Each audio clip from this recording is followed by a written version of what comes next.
comprehensive pause, a full and complete stop on all immigration.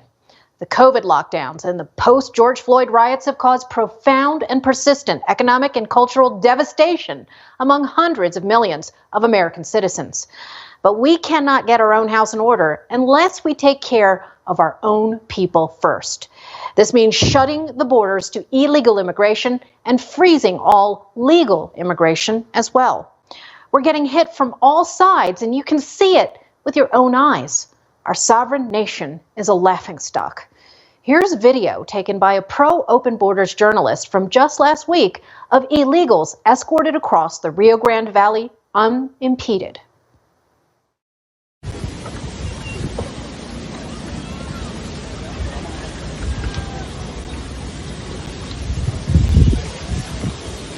There's no substitute for being here.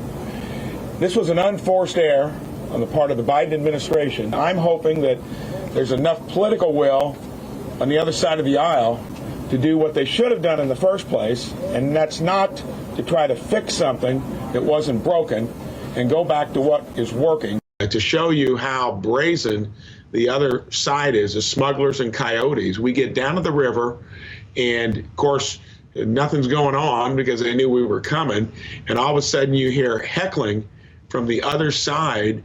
I asked the Border Patrol, well, who is that? Because they were speaking in Spanish. Said those are coyotes and smugglers saying, regardless of what you do, we're going to keep coming. That's the way the trip started. We went back that evening.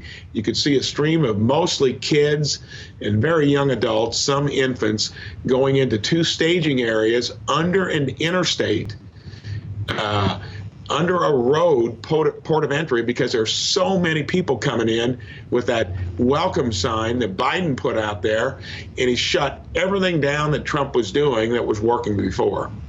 It's a mess. It's also funny, isn't it? Our Border Patrol is now providing its own Uber-like service for cartels. Here's a Border Patrol agent revealing the truth to journalist Ben Berkwam.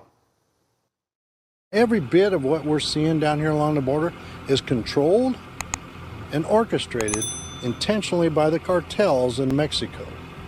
There is no doubt about it. Border Patrol has now been turned into, by this administration, the Uber for the cartels to get to where they need to go in the United States. Former President Trump spelled out what was coming in January before he left office. These aren't caravans coming over, they're gravy trains driven by criminal syndicates. We see what's coming, and they're coming because they think that it's gravy train at the end. It's going to be a gravy train. Look at what Janine Pirro, this is just outrageous, Janine. Janine, I'm looking at you. You should be ashamed of yourself. She said that these kids are a lower level of human being.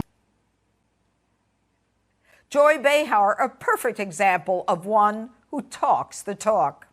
Now, I just came back from the southwest border, having actually interviewed people on the front lines who say that children are being trafficked by the cartels and forced into a lower level of human being.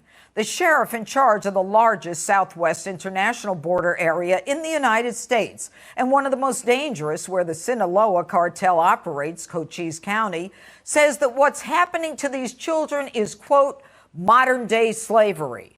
The children ultimately become slaves to the cartel. Consider this. 20% of the children brought here have no known family in the United States. Transnational cartels seize upon them, putting them in harm's way, and use and abuse these young children, physically and sexually, even keeping them under the cartel's thumb once they are in the United States because they have no family here.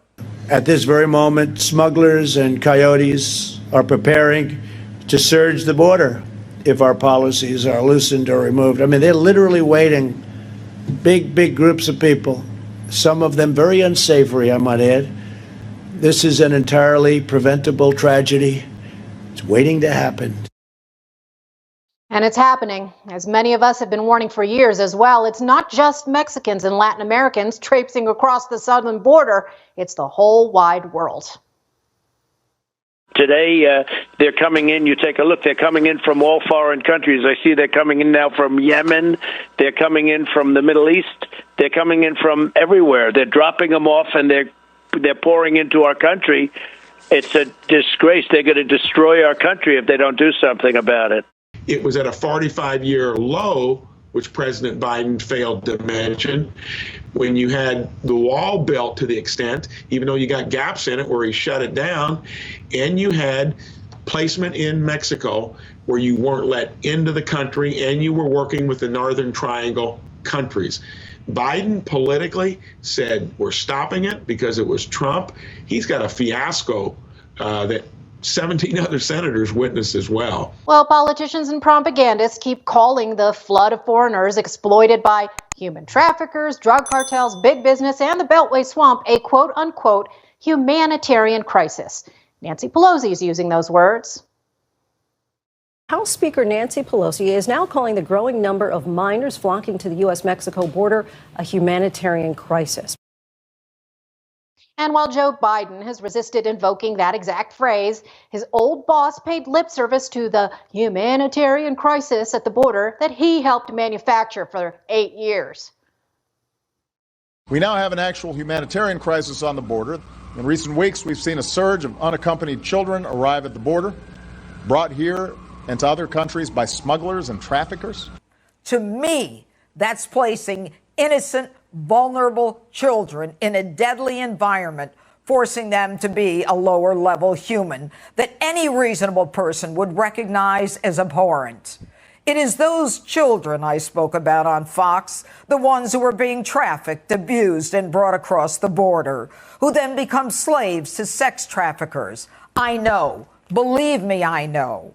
As DA, I prosecuted cases like these on behalf of victims, many of whom didn't speak English and afraid to speak in their native tongue because the cartels held families in their home country under the threat of violence or retribution. We took a trip up the river and back, spanned about a half an hour, 40 minutes.